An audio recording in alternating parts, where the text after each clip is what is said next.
Episode की starting में हमें जीन और सुनिया को देखते हैं। साथ में टाइम स्पेंड करते हुए सुनिया उसे कहता है कि अभी मुझे कुछ जरूरी काम है तो मुझे जाना पड़ेगा और वो वहां से चला जाता है। फिर सीन शिफ्ट होता है हॉस्पिटल की तरफ, जहां पर जेवन एक बैड ड्रीम की वजह से डर जाती है। तो उसकी कंडीशन देखकर सुनिया जल्दी से डॉक्टर को बुलाकर लेकर आता है। डॉक्टर उसे बताता है कि जेवन वैसे तो बिल्कुल ठीक है, लेकिन इस इंसिडेंस की वजह से वो काफी डर चुकी है, तो थोड़े दिन उसे रेस्ट करने की जरूरत है।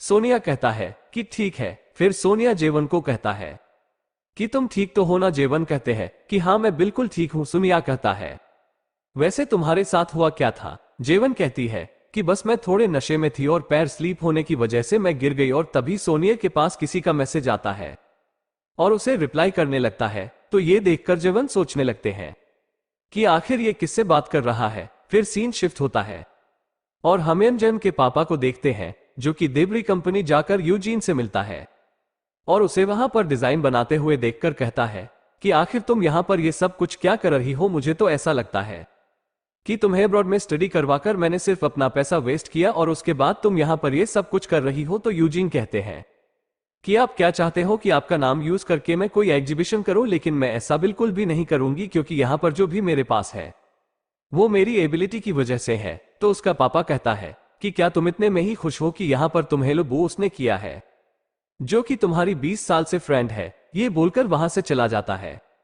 फिर हम जेवन को देखते हैं, जो कि उसी ब्रिज की फोटोज देख रही होती है जहां पर उसके साथ ये इंसिडेंस हुआ था, और किम उसे बता रही होती है कि वहां पर आपको किसी ने पानी में गिरते हुए देखा था, लेकिन उसने वहां पर किसी और को नहीं देखा। तो जेवन कहते हैं कि तुम ध्यान रखना कि मुझे लेकर कोई भी गलत आर्टिकल पोस्ट नहीं होनी चाहिए, और मैं कल काम पर आने वाली हूं। किम कहती है लेकिन आपको रेस्ट करना चाहिए। तो वो कहते हैं कि नहीं मैं बिल्कुल ठीक हूं। फिर हम यंजन और सुने को देखते हैं, जो कि साथ में अकेला टाइम स्पेंड करने के लिए आई हुई होते हैं। और यंजन वहां पर कुछ बच्चों को देखकर सुनिया को कहती है कि अगर हम कुछ टाइम पहले मिले होते तो आज हमारा भी कोई बेबी होता। तभी सुनिया के पास किसी की कॉल आती है और वो साइड में आता है और वो किसी को अपनी और यंजन की फोटो सेंड करता है। वही हम यह उनताई को देखते हैं, जो कि उसी रात की फुटेज देख रहा होता है जिस रात ऑफिस में जीवन के साथ वो हादसा हुआ था, लेकिन वो फुटेज बीच में ही कट हो जाती है। फिर हम जीवन को देखते हैं, जो कि ऑफिस जाने के लिए रेडी हो रही होती है। सुनी उसे कह रहा होता है कि क्या तुम श्योर हो कि तुम काम कर सकती हो? तो वो कहती है कि मैंने तुमसे कहा ना कि मैं बिल्कुल ठीक हूं, और सुनिंग उसे टच करने की कोशिश करता है लेकिन जेवन घबराकर पीछे हट जाती है और कहती है कि तुमने तो मुझे डरा ही दिया था।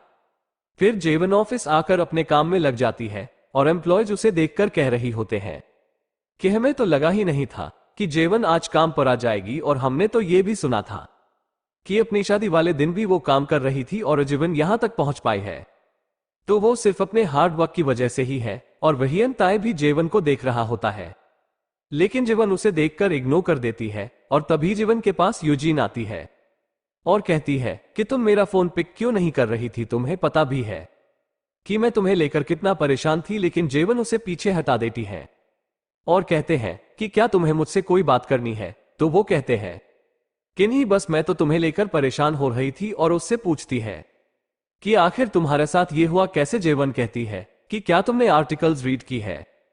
तो वो कहती है कि हाँ। तो जेवन कहती है कि बस उनमें जो लिखा है मेरे साथ वही हुआ है। यूजीन कहते हैं कि क्या तुम्हारा टफ टाइम चला हुआ है?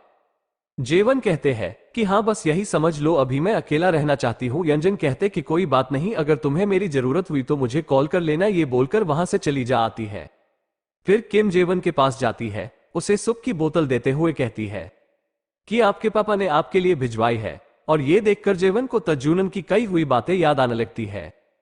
और तभी जेवन के पास उसके पापा को कॉल आती है और वो कहता है कि तुम अपना अच्छे से ख्याल रखना, अभी अभी तुम हॉस्पिटल से आए हो और मैंने तुम्हारे लिए सूप भी भिजवाया है।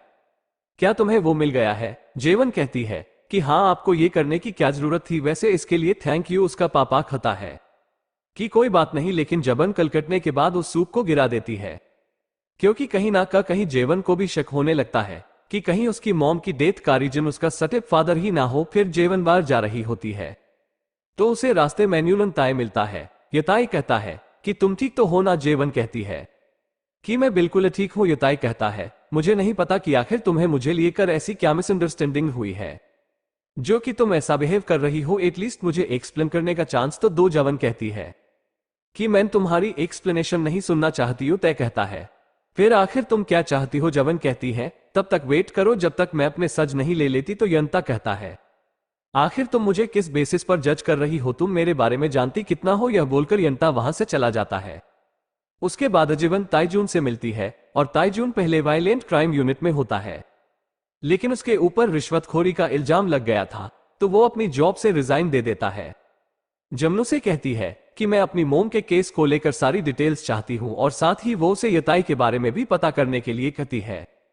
तजन कहता है लेकिन मुझे ऐसा क्यों करना चाहिए। जेमुन कहती है मुझे नहीं लगता कि इस टाइम तुम अपनी सैलरी से सेटिस्फाई हो, तो जितना पैसा तुम्हें चाहिए मैं इसके बदले तुम्हें उतना पैसा देने के लिए तैयार हूं। फिर हम यंजन के पापों को देखते हैं जो कि इनसार्ट स्कॉलरशिप फाउंडेशन का सीईओ होता है और वो वहां पर सुनिया को देखता है, लेकिन सुनिया को देखकर वो उसे इग्नोर कर देता है। फिर हम जीवन को देखते हैं जो कि घर अपनी बेटी से मिलने के लिए जाते हैं। रीनू से कहते हैं कि आज आप यहां पर कैसे हैं, क्या आज आप बिजी नहीं हो। जेवन कहती है कि नहीं, आज मैं तुम्हारे साथ ही सोने वाली हूं। फिर अपनी बेटी को सुलाने के बाद वो बाहर आती है और अभी सुमी घर पर नहीं होता तो अपनी सेक्रेटरी किम से कॉल करके पूछती है क्या यूजीन अभी वहीं पर काम कर रही है। तो वो देखकर बताती है कि हाँ, यूजीन यहीं पर काम कर रही है। तभी सुनिया घर आ जाता है और वो जेवन को कहता है कि तुम्हें पता भी है कि मैं तुम्हें लेकर कितना परेशान था, तुम मेरी कॉल क्यों नहीं उठा रही थी। तो वो कहती है क्या तुम मुझे लेकर सच में परेशान हो। जेवन कहता है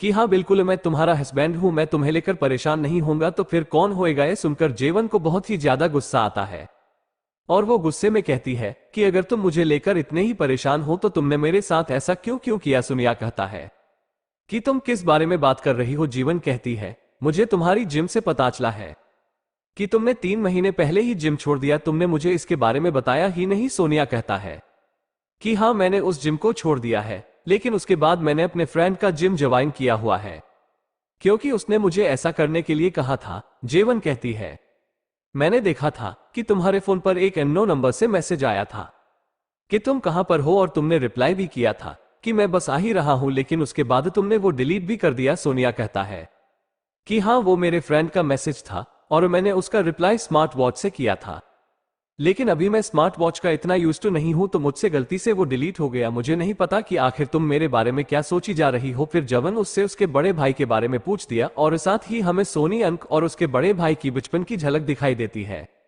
जिसे देखकर ऐसा लगता है कि शायद वो दोनों एक ही जैसे दिखाई देती है।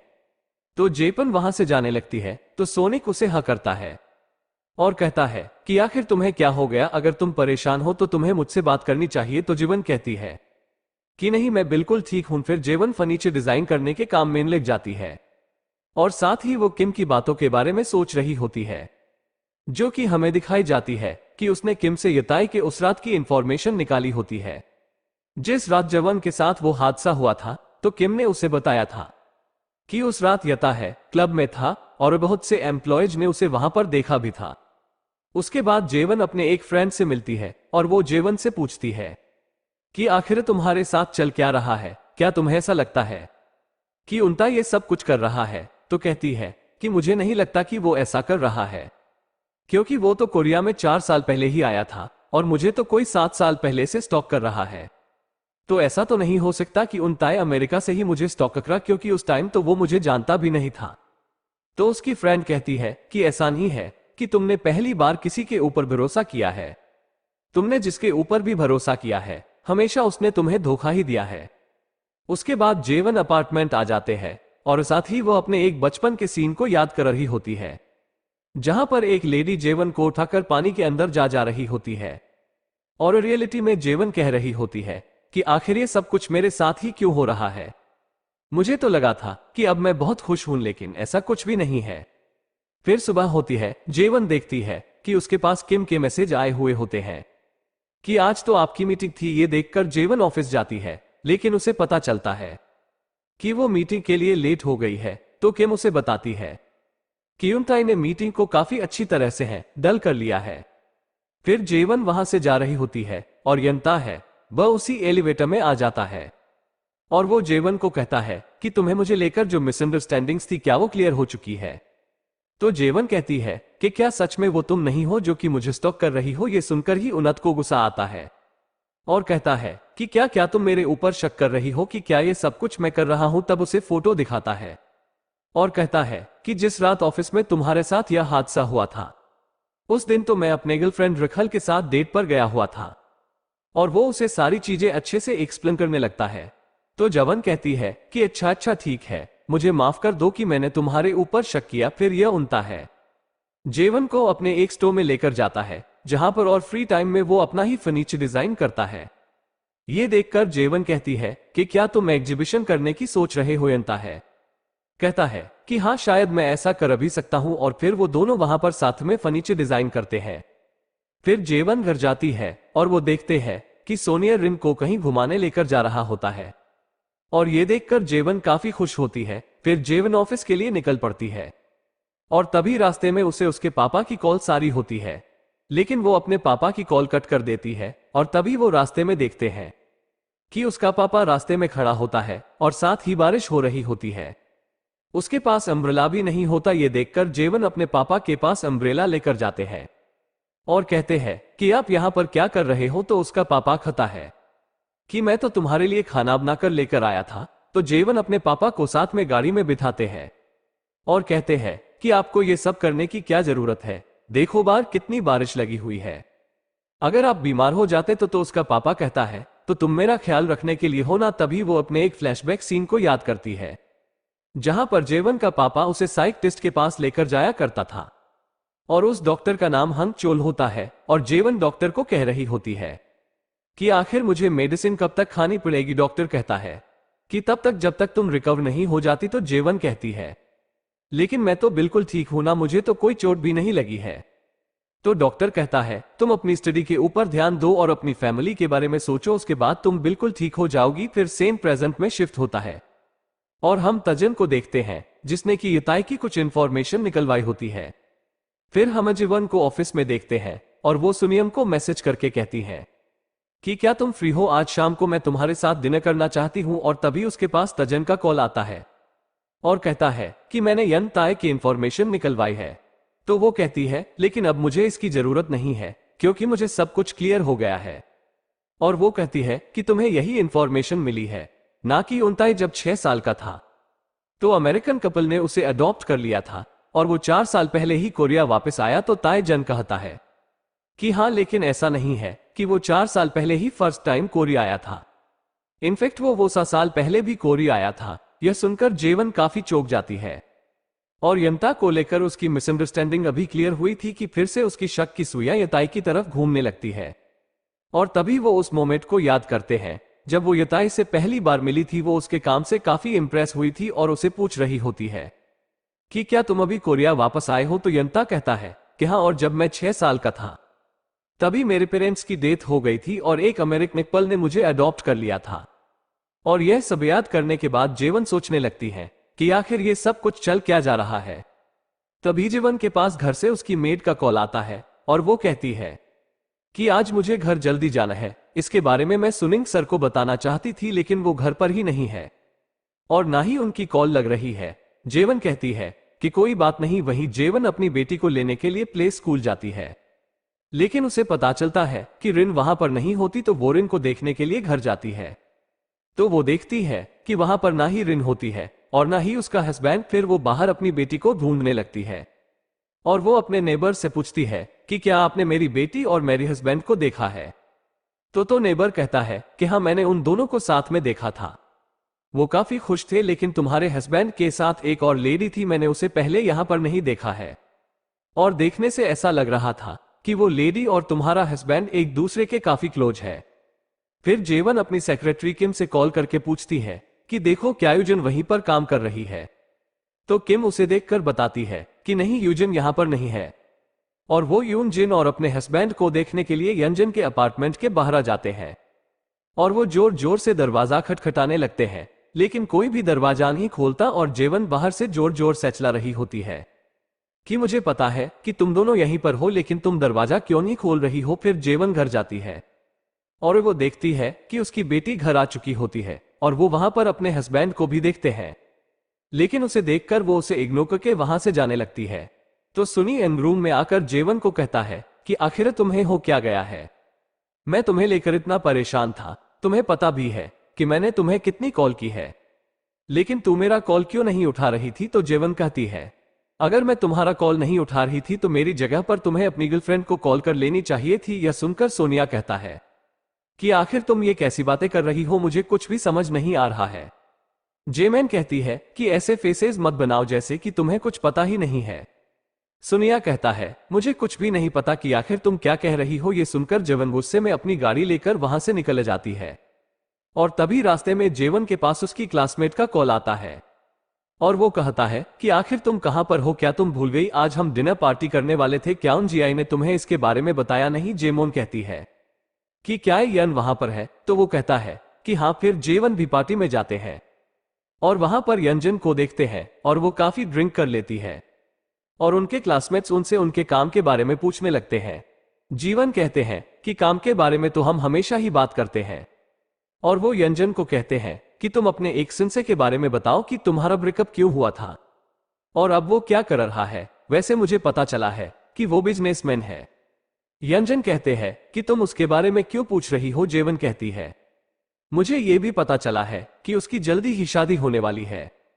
और वो लड़की कौन है। यंजन कहती है कि हाँ, उसकी एक मॉडल के साथ शादी हो रही है, लेकिन तुम्हें मुझसे यह नहीं पूछना चाहिए था। जीवन कहती है कि आजकल तुम्हें भी तो मेरी फैमिली और मेरे हस्बैंड में काफी इंटरेस्ट है। ये सुनकर यंजन कहती है, लगता है तुमने कुछ ज्यादा ही शराब पी ली है। फिर अगली सुबह हम जेवन को उसके रूम में देखते हैं। उसके पास उसके हस्बैंड का मैसेज आता है और कहता है कि तुम काफी अच्छे सो रही थी तो मैंने तुम्हें उठाया नहीं, और तुम्हारी ऑफिस है, तुम्हारे लिए कुछ डॉक्यूमेंट आए हैं जो कि मैंने स्टडी रूम में रखे हैं। तो उन्हें देखने के लिए वन स्टडी रूम में जाते हैं और उसे वहां पर वही डॉक्यूमेंट मिलता है जो कि वहां पर सुनिंग ने रखा था। और उस डॉक्यूमेंट को देखने के बाद जेवन को पता चलता है कि उसके पापा ने सच में उसकी मॉम का इंश्योरेंस का पैसा लिया है, जिससे कि उसने घर खरीदा हुआ है, और उस घर का टीन एंटनी की उस घर में यूजीन रहती है। और यह देखकर तो जेवन बहुत ही ज्यादा चौंक जाती है। फिर जेवन अपनी गाड़ी लेकर उसे घर के सामने आती है जो कि उसके पापा ने खरीदा हुआ था, और वो देखती है कि नजन उसी घर के अंदर जा रही होती है। और तभी वो देखते हैं कि वहां पर सुनिंग भी रिनकोले लेकर आता है और वह भी सेम उसे घर में जाता है। और ये देखकर तो जेवन बहुत ही ज्यादा चौंक जाती है, लेकिन वो अपनी गाड़ी लेकर वहां से चली जाती है और रास्ते में ये सोच रही होती है कि यंजन मेरी जगह मेरी बेटी और मेरे हस्बैंड को प्यार कर रही है। और इन सब थॉट्स के कारण वो तो डिप्रेस हो जाती है और रास्ते में उसका एक्सीडेंट होने से भी बच जाता है और अब वो वहीं पर जोर जोर से रोने लगती है। और इसी के साथ यह एपिसोड खत्म हो जाता है। सो गाइस, जब मिलते हैं नेक्स्ट एपिसोड के साथ, till then take care, bye bye.